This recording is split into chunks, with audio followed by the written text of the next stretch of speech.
Just going to hang on here just a second as I'm getting everything up and rolling. I'll give everybody just a little bit of time to get on as well, but it is 5 o'clock, so I guess we can get ourselves going here. All right, we got a few people on. All right. See me. Hopefully everybody can hear me. And all right, here we go. Hi, everybody. My name is Mark Schultheis. I'm a physical therapist here at Four Pines Physical Therapy Clinic in Jackson, Wyoming.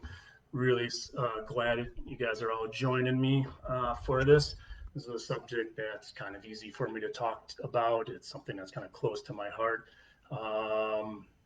We're going to talk about overuse injuries with mountain biking, but quite honestly, the same overuse injuries that you get with mountain biking are pretty much the same injuries that you get with a road biking population. But it's not just road biking and mountain biking, it's also people riding on the pathways and having issues there. It's a matter of how many miles you put on your bike. So you don't have to be elite, you can be kind of casual about your biking as well, and that can certainly you can certainly get knee injuries, neck injuries, hand injuries, and all the other things that we're going to talk about here shortly from either putting on lots of miles or not so many miles. So we'll talk about all this. But once again, my name is Mark Schultheis. I'm a physical therapist. Been a PT now for coming in close to 26 years already. Not quite sure how that happened, but time goes quick. And biking is something that's, as I said, close to my heart. Used to ride road bikes competitively for a few years. Used to collect Schwinn bikes for a long time, and at this point in time, I've just, out of simplicity, just have stayed with mountain biking. It's what I love to do best. So a lot of these things I'm going to talk about here tonight, I can easily relate to, and so yeah. So let's get things going here. Um, at this point in time, mountain biking season is well underway. It's August 20th now. This isn't a April spring prehab kind of biking kind of gig. This is we're well into the season, and people are probably starting to have some issues at this point in time. You're starting to get a lot of miles under your belt. Things are starting to wear and tear a little bit, and you're starting to get some of those aches and pains. And it's time to figure out what to do with them. You know, how serious are these things, and how should you proceed with these things? The beauty thing about these types of issues, and again, I'm going to talk more about overuse injuries. I'm not going to talk about trauma because we all fall off the bike eventually, but we all get back up and we heal up from those. But it's the overuse injuries that are the harder ones to get a hold of. And the reason behind this is like runners, swimmers, and bikers, you're doing a sport where there are thousands, hundreds, thousands, tens of thousands of repetitions done during your bout of exercise. If you were to go out for you know, a five a 5 hour mountain bike or especially a 5 hour road bike ride, how many revolutions are your knees and hips and back and neck and everything going through? Same thing with a swimmer. You're just going through thousands of repetitions. A runner, how many impacts do you take? So these kinds of injuries, these overuse injuries, tend to have a lot to do with mechanics and proper fit on your bike, proper form and technique. And getting to the root of those problems is often what takes care of a lot of these pains and problems that people are having. And these pains and problems can be season ending. For some people at an elite level, if you don't get on them right away, they can be career ending as far as tissue adaptations that occur from chronic overuse or chronic stress and strain. You get changes at the physiological level. But enough about that. Let's kind of get into it here a little bit. As I was kind of saying, a lot of these issues have to do with overuse in nature. They have a lot to do with poor bike fit, and they have a lot to do with poor mechanics on the bike. I'm not going to go into how to do a proper bike fit, but we'll talk about it a little bit and when it's appropriate. What I want to get into first is issues with the knee, and the knee being the most common one. It's the one that you can kind of visually just takes up the most stress and the most strain, and is taking the brunt of the activity. And there's three main spots where people will get their pains. I'll bring up my knee here so everybody can see, but the first spot, one spot that gets to be an issue is right off the very base of the kneecap. And when people come in and they take one finger and they go, Mark, it hurts me right here. More often than not, that is going to be a patellar tendonitis pain. It's a soft tissue injury involving the patellar tendon. That's what connects your kneecap to your shin or your tibia, however you want to think about it. It's from stress and strain, and we'll talk about that. Another very common one that people get is on the outside of their knee. It's on this IT band. You can kind of see it between my fingers here as I grab a hold of that sucker. It attaches down here onto your shin bone, but on the backside, back and forth as you are biking, this IT band is flipping back and forth on the outside of the knee. And it's commonly referred to as an IT band friction syndrome issue. There's different words to it, and there's different theories as to what's actually happening with there. I'm not going to dig into all that kind of stuff, but it's a very common pain on the outside of the knee. The other common pain that people get is pain that happens around the kneecap. So basically, it is a pain that happens around the kneecap itself, but you can't find a tender spot. When you put your finger on that patellar tendonitis or on the outside on that IT band issue, at that point in time, those are real tender. And when you poke on there, you'd be like, okay, yeah, that's my pain. But the pain that you get on the underside of the kneecap happens around the kneecap, and it's a pain that's hard to find. You can't get a finger on that thing. And when I hear people have pain that wraps around the kneecap, for the most part, pretty much know that's going to be a retropatellar cartilage irritation. So let's talk about these things. The main causes for knee issues with biking is improper seat height.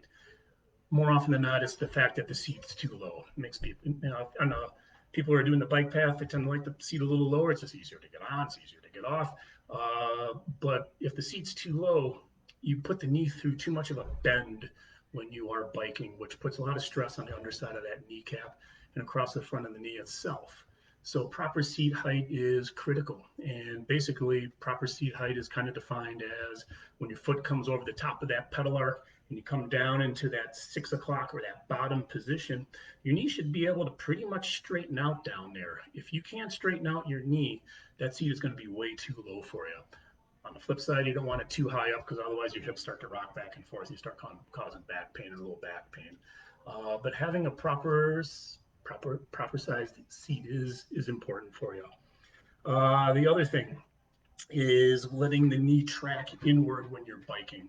So if you have your knee sitting on top of your foot, they should run in alignment as you're going over that pedal arc.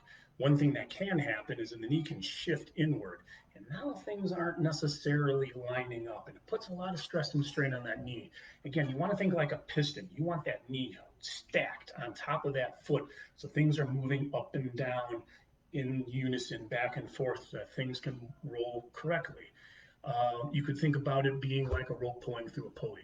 When the rope is in the groove and everything is running straight, man, that thing runs like butter. But if you pull that rope off to the side, you can get friction as that rope runs on the outside of that pulley. Your kneecap you can think about it that way as well. It's kind of a good analogy for it. So watch how that knee is tracking, make sure your knees aren't coming together as you're biking. But another thing that can cause a problem for people is pushing too big of a gear when you're biking. You got gears, they're there for a reason. They're there to make your life a little bit easier. Don't try to push too big of a gear. I mean, there's a time if you're sprinting or trying to get ahead of somebody, or if you're on the road and you're trying to put the pedal down on the metal and away you go, fine. But if you're chronically in the wrong gear, that can be an issue for you as well. So there's a biking technique issue there as well. So what are your solutions? Number one, get yourself a bike fit. I'm not going to go into how to properly fit a bike. Heck, I'm not even really quite sure how to quite fit a bike properly with all the angles and everything. But there are people out there that do proper bike fit altogether. I'm on the webinar. Yeah. I guess I should have locked the door. At any rate, there are people who do the webinars and I'm sorry, not the webinars, that do the bike fits, and they can really make a big difference for you as far as getting things aligned for you. It makes a big difference. Next thing, we talked about not letting the knees move inward when you're biking. Also, watching when you are biking that you're spinning the pedals a little bit, such that when you bike, you're not just mashing down on the pedals out in front of you. You want to feel on the backside of that pedal stroke that you pull back just a little bit. You don't have to be clipped in to get this kind of sensation. You can just kind of pull the foot back a little bit at the bottom. And this is for people who are mountain biking, and especially for road biking. Take a lot of the stress off the knee as well. So you very much want to think about that when you're biking. It'll take a lot of the stress and strain off. However, with that being said, let's get into some stretches. The classic stretches, and this is one of the most important ones. I know you're not going to be able to see my head here, but you're going to want to see my knee. The classic heel to butt quad stretch. Overuse injuries end up being so much about tightness in the front of this thigh muscle. So really what you want to do is get nice and tall, kind of pull in the belly a little bit, bring your heel towards your butt, and then pull that knee back, and you should generate a massive stretch across this thigh. Stretching the front of that thigh can be critical for getting rid of tension, getting rid of tightness, and allowing things to move like they're supposed to. Great stretch to do. Best when you're warmed up, 30-second holds. If you're feeling a lot of stretch there, it's a stretch that should be done on a daily basis, a couple times a day, even holding for 30 seconds. That's a 3 or so. Glute stretches, that's going to be your classic, kind of bringing knee to chest or coming across the body, or even sitting up in a kind of a upright position, grabbing the inside of the knee and pushing the knee over, trying to get that big stretch into your glute. Hamstring stretching is critical as well. There's about 100 ways to do that. You can lie on your back with your foot up on the door frame, pushing your heel up the door frame. Standing stretches where the knee is slightly bent and you tip forward with the body to get the hamstrings. Also, letting your heel hang off the edge of the step will certainly help out as well. So flexibility around the knee is critical. Let's get into the hands. Hand numbness and tingling. After this, we'll get into the neck. And these two issues kind of run together a little bit. But for the sake of argument here, I'm just going to say, when we talk about hand numbness and tingling right now, I'm just going to assume that the problem is actually coming from the hand. And typically speaking, the hand numbness and tingling most everybody's going to get, it's going to be in these 3 fingers here. The middle, the ring finger kind of is grouped with these guys, at least half of it.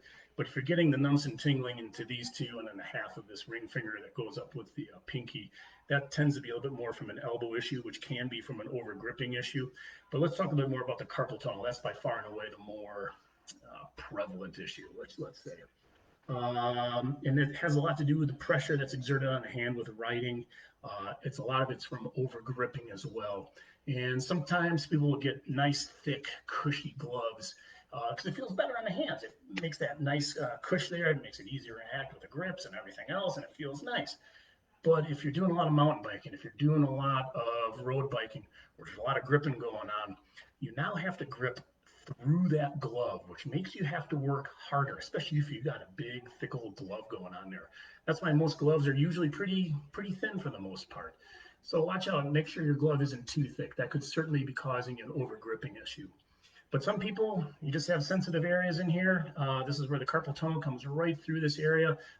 Tunnel is basically a bunch of 10 tendons and a nerve that go run through there. And if you're putting a lot of pressure on an area, you can start just like putting a pressure on your funny bone. When you whack your funny bone, it causes numbness and tingling. When you put pressure on this guy here, it'll cause a numbness and tingling to your thumb, index, and middle finger. For this, if you're on the road bike, changing your grip position is critical. Get on the hoods, get in the drops, change your positions a little bit, lighten up a little bit. It'll easily take a lot of the numbness and tingling away off the hand, shake your hands off. But another thing that can also cause an issue is how your hand interacts, and this is for mountain bikers, how your hand interacts with the grip. So if I am gripping onto a grip, from my elbow to my wrist, hang on, to the brake, I want everything kind of being in a straight line. So as I'm pulling onto that grip and I'm pulling out on that brake, everything is a nice straight line. It's very common where people are mountain biking and they have the grip, the levers are up at a kink. So now I have an angle here at my wrist, which now loads up the pressure on my wrist and can certainly cause these issues. So certainly look at how you are gripping and how your hand is interacting with the bicycle, with the shifting levers and with the brake levers. Are you in a more neutral position or are you kinked? And if you're in this kinked position, then you're going to need to adjust those brake levers and shifters so that you're in a little bit more of a more neutral position, let's call it that. Uh, Also, I wanted to talk about a different type of grip out there for mountain bikers. This won't work with your road bikes. There's a grip out there that I've had some family and friends that are using. It's called the Ergon. I'm not sponsored by Ergon. There's nothing to disclose there, but it's a grip that I know, and it's helped out a few of my clients as well. I'm sure there's other versions of it. Ergon is the only company I know, so that's the reason I'm using their name. But it is a typical bicycle grip. It sits on your handlebars like a normal grip, but it's got a little bit of a platform that comes out. And what it does is it distributes the weight up onto the pad, or the meat of the wrist area here. So it spreads the stress out a little bit. And I think it helps. It's a gimmick, but the people who have used it have really dug it. It takes away their numbness and tingling, allows them to enjoy biking more, and that's what you're out there for, is to have a good time. So it's something to think about. Ergon, Ergon, to help out. 3 stretches that can help out as well. I'm a huge fan of the double arm door frame pec stretch, where you're standing up, you got your arms up on the door frame, and you lean your body into it, getting that huge stretch across the front of the chest. This gets the nerves, this gets the muscles, it gets everything. Everybody comes into my office like this. Nobody ever comes in like this. So 2-arm door frame pec stretch, very important. The other one I love in a standing version is the 1-arm wall stretch. This will get the nerves as well and help open up all the flexor groups from all the gripping that you do. 1-arm wall stretch. Thumb is on top, hand on the wall, and you rotate the body away from the wall. You don't need to grab onto something and lean into it. It's just a couple fingers is all I got as I rotate my body away. Huge stretch for the chest, biceps, forearm. All right. And then there's also the classic wrist flexor stretch. If I go sideways with this one, just pulling back like this to get that stretch. If you want to, you can flip it over to get the muscles on the outside where you kink down, and then you rotate the whole mess out. Okay, let's talk about the neck as well, and this will be our last subject. Because the neck can also certainly be a cause for the numbness and tingling. As I always say in a clinic, always assume numbness and tingling in the hands is coming from the neck until proven otherwise. We've talked about the wrist. We're just assuming the wrist issues were from wrist issues. At this point in time, let's start talking about the neck.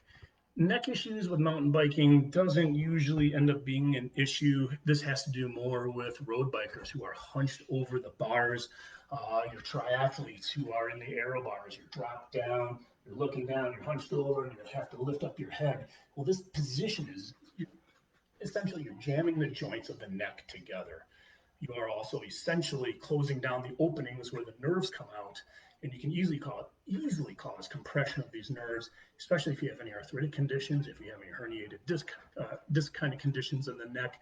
It irritates a nerve, and guess what you have? You have numbness and tingling all over the place real quick. One side, both sides. It just depends upon which level you're getting at in the neck. But the numbness and tingling can easily come from the neck, and it has everything to do with proper bike fit. So that's going to be the first solution there on that one. But being hunched over can also cause headaches, a lot of tension headaches on the backside as those muscles are holding your head up. They overwork, they irritate the nerves, they give you the sensation at the top of the head. So you get those sensations of headaches that run over the top of the head, kind of like a hand. And that's just tightness on the backside. So bike fit becomes pretty critical on road biking for neck pain. And sometimes when you're biking, you just got to get up. And it's not aerodynamic. You just got to get out of that position. You know how it is for your low back. You know how it is for your neck when you get in those positions. You just get up and everything, the numbness and tingling goes away, and you know exactly what's happening. So take a look at your bike fit.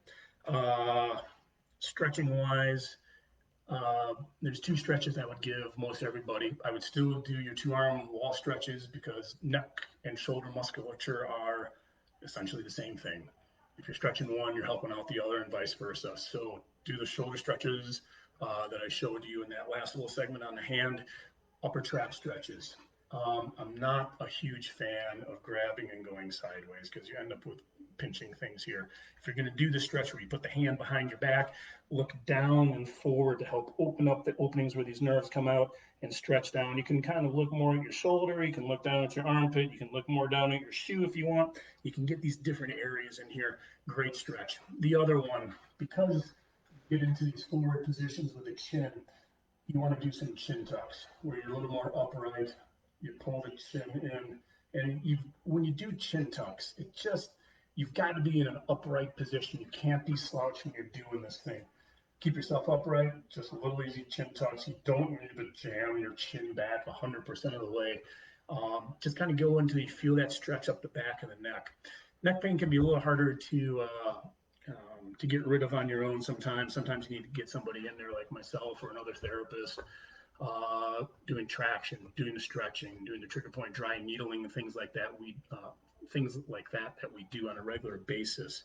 Um, and those are things that can help out. So that's kind of what I'm going to touch upon today. We talked about the knee, we talked about the neck, we talked about the hand, and that's kind of takes care of the biggest portion of the overuse injuries that people have.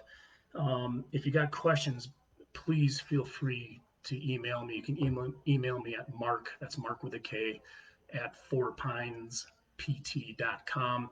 I can get back to you. Just put a tagline on there that was regarding the overuse injuries from mountain biking, and I'll get back to you on that. But also, if you're feeling like you can't get over the top of your issues by doing the stretches, by changing the bike fit, and you're still having some issues that need just a little more help, shall we say. For the most part, you don't need a referral to start physical therapy, so you can just kind of call and just come on in. There's a great crew here. We got a great crew down at Alpine as well. It doesn't have to be with me. The PTs here are all pretty good bunch. But otherwise, I really hope this helped out. I really hope that this makes a difference for you. As I said, these injuries can be really taken care of by just proper fit, really taken care of by just some simple but dedicated stretching, and you can get rid of a lot of these pains. And that's all I got. Hey, thank you so very much for joining me. Really appreciate it. You guys all stay healthy out there. Bye.